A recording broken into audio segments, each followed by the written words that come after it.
Hello everyone. Moving forward with our next lecture, that is lecture number 3, and this is going to be the last topic for the chapter of planning, because as per the new syllabus which has been issued by the CBSE for the year 2020 and 21, you have to study till the limitations of planning, or only this much you have to cover, and the previous topics like that importance and you can say that the steps, the characteristics and features has been already covered in the in my previous lectures. Okay, so without wasting much of our time, moving forward with the limitations of planning. Okay, so as we all know that planning is thinking in advance what to do, when to do and how to do. So there are certain limitations also. ठीक है, कि जैसा कि हम planning में पहले से ही सोच के चलते हैं हमें क्या करना है, कब करना और कैसे करना है, तो इसके कुछ लिमिटेशंस भी हैं, इसके कुछ ड्रॉबैक्स भी हैं कि जो हर एक मैनेजर को टाइम टू टाइम जो है अपनी कंपनी में चेक करते रहना चाहिए। देखिए और समझिए, पहला पॉइंट है हमारा कि प्लानिंग लीड्स टू रिजिडिटी।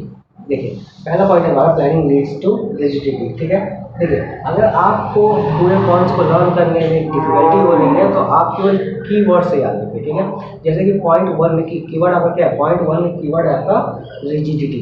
ठीक है, तो इसका मतलब क्या है कि रिजिड मतलब कि जिसमें जल्दी चेंज करना पॉसिबल ना हो। ठीक है, so here you can say that कि planning leads to the rigidity because in planning we decide in advance that what we have to do. Okay, what are the steps we have to follow, so that is why all the steps, all the process is going in that sequence. ठीक है, planning में हम पहले से decide कर लेते हैं कि हम किस तरीके से अपने वर्क को परफॉर्म करेंगे। सारे स्टेप्स जो है वो प्री डिसाइडेड होते हैं, तो इसीलिए आपको उन्हीं स्टेप्स को ही केवल फॉलो करना होता है। आप उन स्टेप्स को छोड़ के किसी और तरीके से वर्क करना चाहो तो आप जो है वर्क नहीं कर सकते हो। मतलब क्या है कि आपका एक सीक्वेंस बन जाता है, एक सीक्वेंस क्रिएट हो जाता है कि जिसकी वजह से प्लानिंग जो है क्या होती है, प्लानिंग होती है आपकी रिजिड इन नेचर। मतलब कि आप इसमें जो है जल्दी चेंज करना नहीं चाहते या इसमें जो है जल्दी चेंजेस पॉसिबल नहीं होता है। ठीक है, next thing is that planning does not work in dynamic environment. So as we all know that our business environment is very dynamic in nature. ठीक है,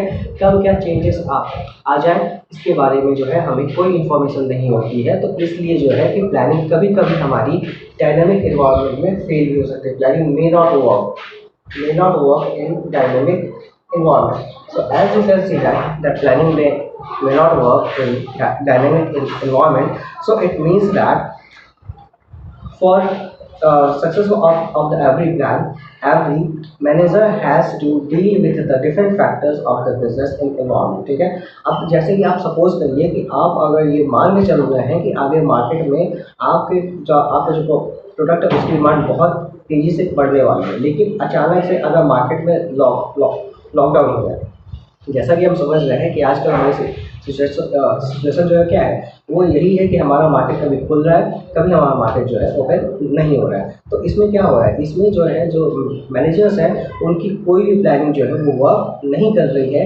रीज़न ये है क्योंकि उन्होंने जो पहले से प्लान बनाया होगा, जो प्री स्टेप्स डिसाइड किए होंगे, उसमें चेंजेस लाना पॉसिबल नहीं है। तो हम ऐसा भी बोल सकते हैं कि बिजनेस एनवायरनमेंट में जो डायनेमिक चेंजेस होते हैं तो कभी कभी प्लानिंग जो है हमारे उस स्टेप से मीट नहीं कर पाती है, जिसकी वजह से हमारी प्लानिंग फेल हो जाती है। या फिर हम यूँ कहें कि अगर प्लानिंग फेल तो हमारे कंपनी का जो भी स्टेप्स होता है, जो भी वर्किंग कंडीशन होता है, वो भी कहीं ना कहीं अफेक्टेड हो जाता है। The third point here you can see that it reduces the creativity. How you can say that it reduces the creativity because everything is pre-decided in planning. ठीक है, तो जैसा कि हम बात कर रहे हैं कि हर एक चीज़ प्री डिसाइडेड है कि किस तरीके से आपको अपने वर्क को परफॉर्म करना है, तो आप कोई नया तरीका इसमें यूज़ नहीं कर सकते हो, न्यू मेथड इसमें यूज़ नहीं कर सकते हो। और जब आप कोई न्यू मेथड यूज़ नहीं करोगे तो क्या होगा कि डेफिनेटली आप कोई नया न्यू इनोवेशन आप नहीं कर पाओगे। तो इसका मतलब क्या है कि यहाँ पे प्लानिंग में कोई भी क्रिएटिविटी का स्कोप नहीं होता, मतलब कुछ भी नया करने का स्कोप आपके सामने नहीं आता है। ठीक है, next thing is that it involves huge cost. ठीक है, प्लानिंग में आपका क्या है, प्लानिंग इन्वॉल्व्स ह्यूज कॉस्ट। अब now we are talking about that how planning involves the huge cost. क्योंकि देखिए अगर आपको प्लानिंग करनी है, अगर आपको अपनी कंपनी की अच्छी प्लानिंग करनी है, तो you have to hire the intellectuals with high IQ levels, ठीक है। मतलब कि आप ऐसे लोगों को हायर करोगे कि जिनका आईक्यू लेवल बहुत हाई है, जिनको मार्केट के बारे में अच्छी खासी नॉलेज है, और आपको उन्हें हायर करने के लिए उनकी फीस भी आपको पे करनी पड़ेगी। और जनरली ऐसे पर्सन्स की जो प्लानिंग में इन्वॉल्व होते हैं, इनकी फीस जनरली हाई होती है। तो इस वजह से हम इसको बोल सकते हैं that planning involves huge cost. Okay, the next thing is that it does not guarantee success. Okay, it also does not guarantee success. देखिए, प्लानिंग में जनरली हम क्या इतना सोच के चलते हैं कि अगर हम इस तरीके से वर्क करेंगे तो हम आगे चल के सक्सेसफुल हो जाएंगे, लेकिन हम यहाँ पे केवल सोच के चलते हैं, हम अज्यूम करते हैं। हम जो है केवल एक परसेप्शन पे चलते हैं कि अगर हमने इस तरीके से वर्क किया तो हम सक्सेसफुल हो जाएंगे, लेकिन हर जगह पे आप सक्सेसफुल नहीं हो सकते। क्योंकि प्लानिंग जो है आपको गारंटी नहीं देती कि नहीं अगर आप इस तरीके से चलोगे तो आप सक्सेसफुल हो ही जाओगे। क्लियर है? अब देखिए, तो अब इसमें आप ऐसे बोल सकते हो कि जरूरी नहीं है कि जो एक प्लान जो बार बार वर्क किया है वो आगे भी वर्क करे, ठीक है।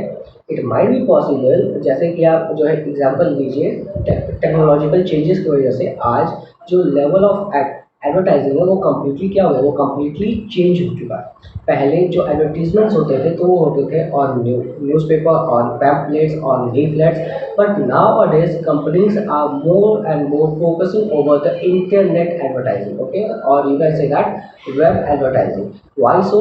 Because these changes have been occurred, and with the help of advertising a company can reach to the mass. Okay, अब यहाँ पे समझिए कि जो कंपनी पहले न्यूज़पेपर पे या पैम्पलेट पे अपने एडवर्टीजमेंट को करा के मतलब एग्जीक्यूट करके बहुत हाई प्रॉफिट अर्न कर देती, क्या वो आज के टाइम में अपने सेम पैटर्न पे रन करके प्रॉफिट अर्न कर पाएगी? डेफिनेटली आपका आंसर होगा कि वो अर्न नहीं कर पाएगी, क्योंकि आप जो है न्यूज़पेपर या फिर पैम्पलेट और लीफलेट से कुछ ही लोगों को रीच कर सकते हो, but with the help of the web advertising you can reach to the mass number of people, or many large number of people. Okay, and the last point is that planning is a time consuming process. Okay, so as we all know that planning is based on the past performance, ठीक है।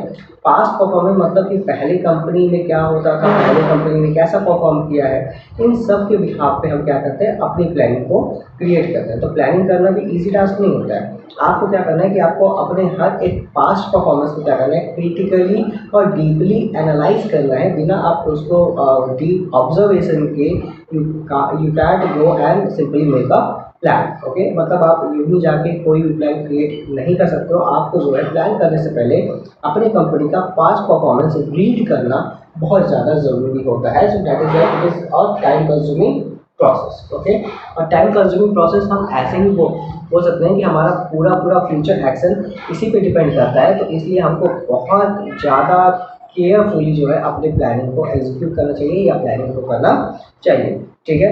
अब इसमें समझिए कि अब जैसे कि हम बात कर रहे हैं कि टाइम कंज्यूमिंग है, तो पहली चीज़ हो गई कि हमको अपने पास्ट परफॉर्मेंस को रीड करना पड़ता है। नेक्स्ट थिंग हो गई कि उस पास्ट परफॉर्मेंस से हमें क्या लेसन मिला, हमको उसको क्रिटिकली एग्जामिन करना पड़ता है, और उसके बाद हम प्लानिंग करते हैं। तो अब आप सोचिए कि जब आप पास्ट रिकॉर्ड को कलेक्ट करोगे, उसको एक एक करके आप एनालाइज करोगे, फिर आप उसमें चेक करोगे कि इसके क्या पॉजिटिव इम्पैक्ट थे, क्या इसके ड्रॉबैक्स थे। तो इससे क्या होगा, तो इससे आपको पता चल जाएगा कि आपका जो प्लानिंग है वो आपका बहुत ज़्यादा टाइम कंज्यूमिंग होगा, क्योंकि आपको पास्ट परफॉर्मेंस को पूरा क्या करना है, पूरा डीपली पहले कलेक्ट करोगे, फिर चेक करोगे, फिर समराइज करोगे। That means the checking of the past performance involves a huge amount of time. So that is why in short terms you can say that planning is a time consuming process. Okay, so with this I am taking a pause here, and as per the new syllabus of CBSE for the year, I am saying just for the year 2020 and 21, the syllabus has been reduced and it is prohibited till limitations of planning. Okay, so with this lecture I have completed all the topics of planning. Okay, so with next lecture I will start a fresh and new chapter. Okay, so till then, if you have any doubt or any questions, so please feel free to ask as soon as possible. Okay, so till then, stay home, stay safe, God bless you all.